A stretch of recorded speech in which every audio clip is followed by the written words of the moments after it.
इच्छापूर्ति दर्शन के द्वारा आस्तिक और नास्तिक लोगों के जो इतिहास में काम किए हैं वो आपके सामने हम पेश कर रहे हैं।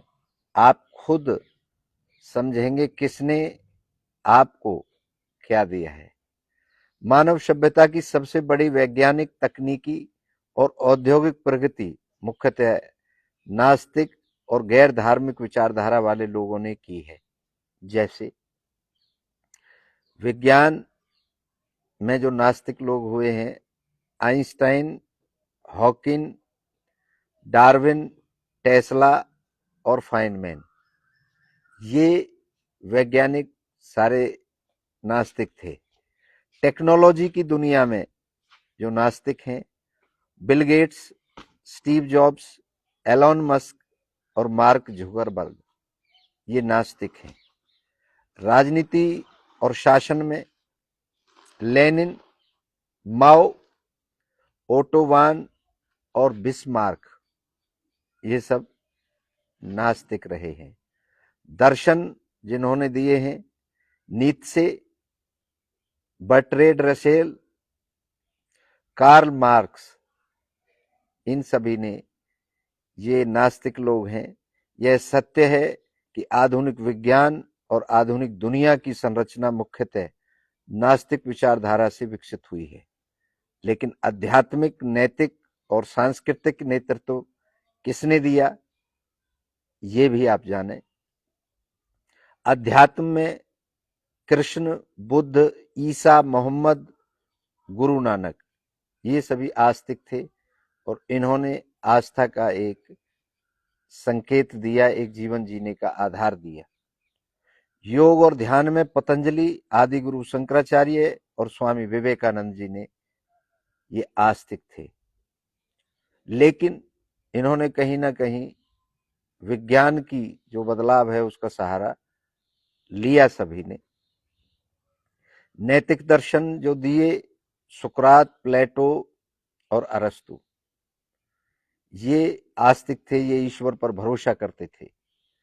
भक्ति पथ में अगर हम बात करें तो मीरा की, तुलसीदास की, कबीर की, सूरदास की, ये भक्ति का मार्ग दिया इन्होंने कि भक्त किस प्रकार से लयबद्ध हो जाता है, समर्पण कर देता है।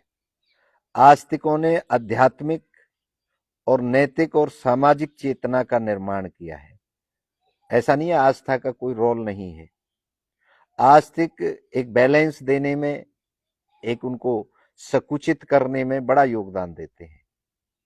जैसे किसी के पैरों में बेड़ियां डालने में सबसे बड़ा योगदान आस्था का होता है।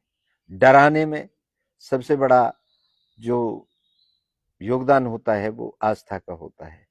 अरे वहां मत जाना, वो मत करना, वो तो ईश्वर की मर्जी के खिलाफ है, ये इस तरीके की भावना जो जागृत करते हैं, वो कहीं ना कहीं, आप कितने भी ताकतवर हो, अगर आपके, हम जब छोटे छोटे थे तो तब हम देखते थे कि जो भैंस चराने के लिए, गाय चराने के लिए लोग जाते थे, उनको ग्वाला बोलते थे।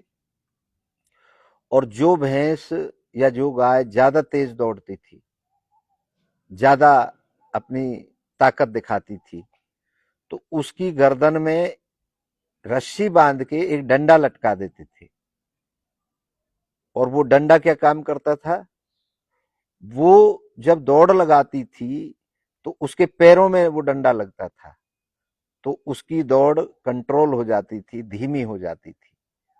वही कारण है भक्ति, आस्था, ये अगर आप इस दुनिया को, इस ब्रह्मांड को समझना और जानना चाहते हैं तो आस्था आपके पैरों में एग्जैक्टली उसी भैंस के डंडे की तरह लग जाती है जो हमने बचपन में देखा। मैंने ये सुना है, पढ़ा है, देखा है, ये बहुत लंबी बात नहीं है। जब चंद्रमा पर खोज करने के लिए वैज्ञानिक जा रहे थे तो हमारे आस्तिक लोगों ने उन पर रोक लगाने की मांग की। क्यों? वो कहते थे कि चंदा तो देवता है और आदमी देवता के पास थोड़ी जा सकता है।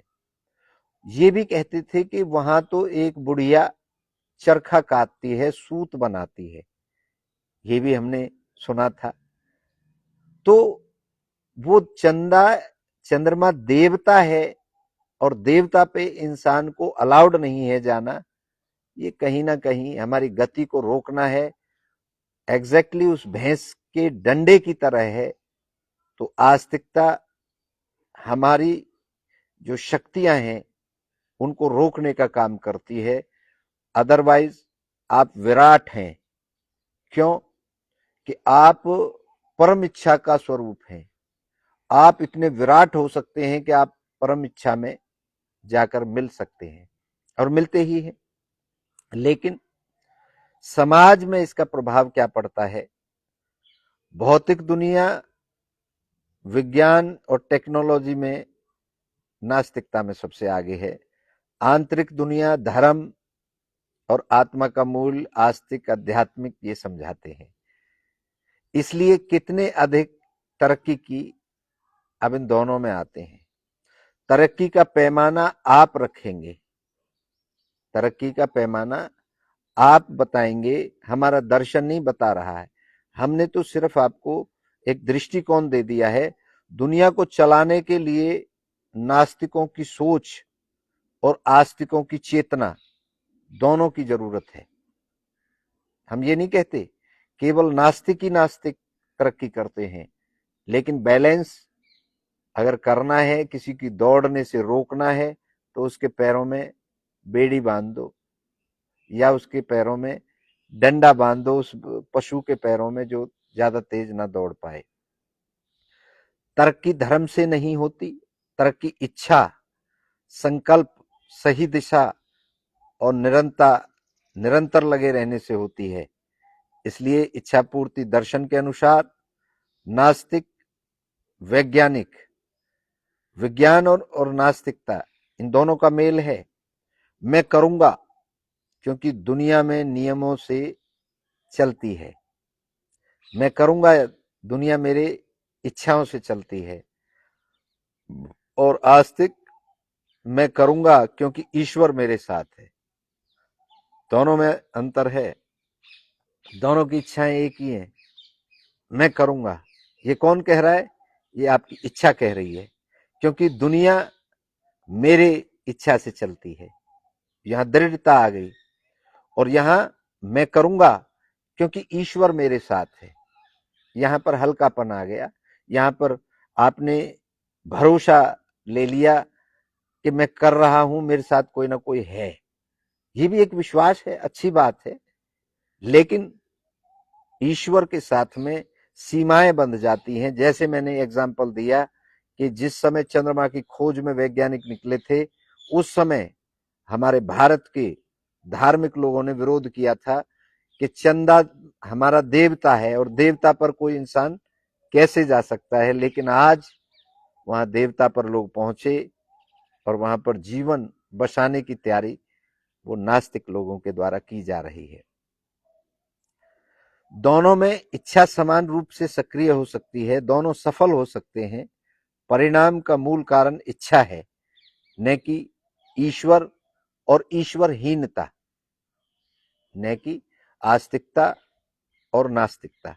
ये कोई भी मायने नहीं रखती, इच्छा है। नास्तिकों ने दुनिया को बदला, आस्तिकों ने मनुष्य को बदला। आस्तिकों ने मनुष्य को बांध दिया कि तू ही, बस तू और तेरा ईश्वर दुनिया है। लेकिन नास्तिकों ने दुनिया का नक्शा बदल दिया। विकास तब सर्वोच्च होता है जब आस्तिक का हृदय और नास्तिक का विज्ञान दोनों मिल जाएं, तब विकास संभव है दुनिया का। इच्छा कोई भी स्वरूप, कोई भी छोटा बड़ा, कोई भी रंग भेद, कोई भी कारा गोरा काला, कोई भी ऊंच नीच, कोई भी स्वर्ग नरक, कोई भी पाप पुण्य नहीं मानती, नहीं जानती, कोई सीमा नहीं है।